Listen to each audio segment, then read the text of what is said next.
Ассалому алайкум ва раҳматуллоҳи ва баракатуҳу. Чуноне ки дар болои экран дидед, имрӯз хобҳоро табир менамоем. Буд дар хоб. Агар бубинад буд мепарастад, ба Худои мутаол дурӯғ мебандад ва ба роҳи ботил меравад. Ва агар бубинад буди чӯбиро мепарастид, дар дин мунофиқ аст. Ва агар бубинад он буд нуқра аст аз рӯи ҳаво ва ҳавас, ба зане ки мутамоил ба уст наздик мешавад. ва агар он буд аз тилло бошад, ба кори нописанд ва гирд овардани мол тамоил дорад. ва агар аз оҳан ё мис ё қалъагӣ бошад, манзур аз дин дунёҷӯй ва мунофии моддӣ аст. ҳамчунин буд дар хоб агар тиллоӣ бошад, маънои дар миёни нафарони гунаҳгор ва ашхосе ки бо рафтори нораво ғазаби худовандро овардаанд қарор доштан аст. нафаре ки чунин хоб мебинад, вазъи молиявиаш хароб мегардад ва бути нуқрагин сажда кардан бошад. маънои онро дорад ки рӯзҳои наздик гирифтори хиёнат, бевафои шахси дӯстдошта, шавҳар ё зан мегардед. ба бути дигар ё бути чӯбин сажда кардан ба хотири нафари мунофиқе аз дини худ рӯ тофтан аст.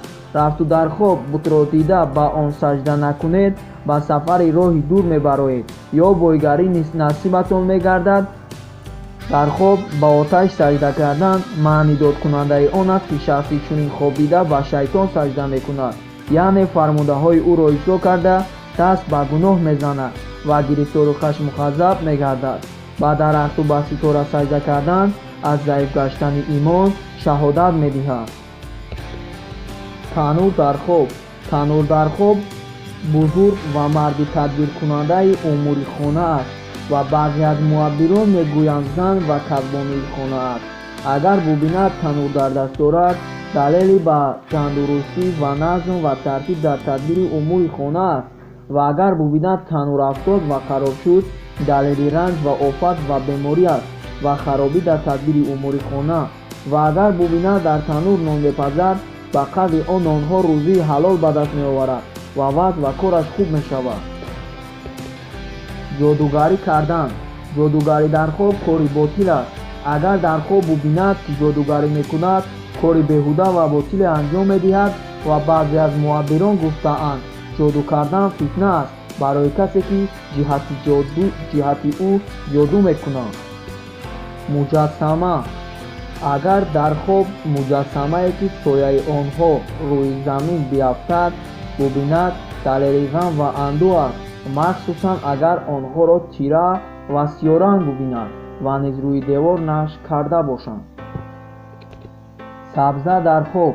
дидани сабза дар хоб далели бар саломатӣ аст. агар бубинад миёни сабзазоре иқомат кард, дар роҳи дин пойдор мемонад ва агар миёни сабзазор моррае бубинад, вазъ ва ҳолаш хуб мешавад ва оқибаташ некӯ аст ва ба савоби ухравӣ ноил мегардад.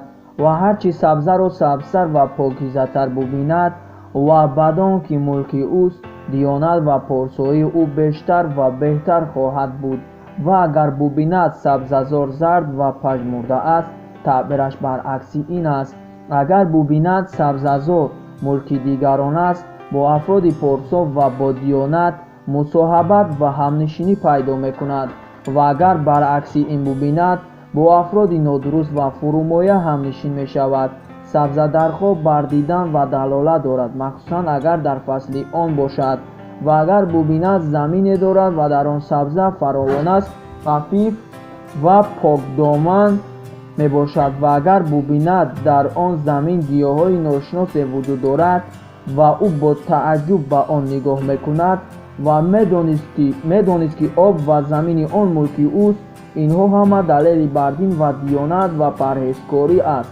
агар бубинад дар он ҷо наботи маъруфи мисли себ ва назоири он вуҷуд дорад, далел бар фаровонии неъмат ва рӯзии ҳалол аст.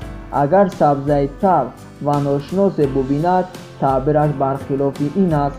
агар маъруф ва ширин бубинад ва аз он бихӯрад, неъмати фаровон ва рӯзии ҳалол ба даст меорад. ин буд боз ҳам якчанд хобе ки бо хости аллоҳ ҷалла ҷалолуҳу ҷавоб гардондем. боқӣ сарбаланду хонаобод бошед. худованд нигаҳбонатон бошад.